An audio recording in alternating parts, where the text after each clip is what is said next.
Number 7. Woo! So number 7 is Björgvin Carl Gudmundsson, and I actually kind of have BKG, Noah Olsen, and Brent Fikowski all kind of grouped together here. It was difficult for me to kind of parse out which one to place ahead of the other one for the time being. Similarly to Noah, this is going to be BKG's 8th year at the Games. Damn. And he had a worse start to his career. He finished 26th in his first year, but since then his finishes at the game have been 3rd, 8th, 5th, 5th, 3rd, and 8th. And that 8th was last year in the 2020 Stage 1, the most recent 3rd, where he, along with a couple other guys, just barely missed the top 5 by a few points. And we know that, like we've been saying, that these last 2 years are a little bit different. So obviously taking 3rd in 2019, like that was Noah's only podium. BKG had podium previously in 2015 against a full field of competition, against a full breadth of depth of the CrossFit Games test. So that basically in and of itself is how I bumped him ahead here.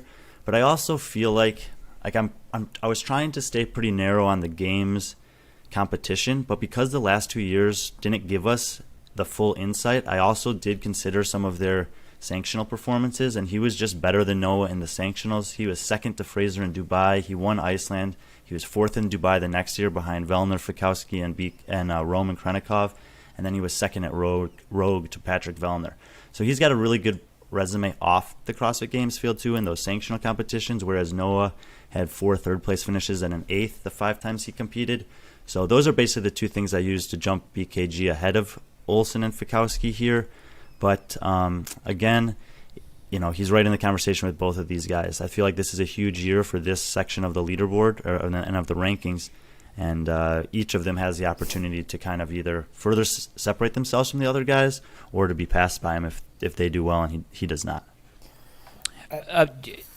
Go ahead, James. I was just going to say, I think he's another one of these guys, too, in the criteria doesn't fit, but he's just, such a badass warrior. And he had crazy growth in the sport, too. I remember when I competed against him in 2014, and then he came back a year later, and he was, a superhuman. And he just, I don't know, consistently gets better. I think he has an awesome attitude. He makes no excuses for bad performances and just shuts up and does a lot of work, trains by himself a lot. I think that stuff, I know you can't quantify it, but I think that stuff is super cool. But I'm curious to see who's 6th now.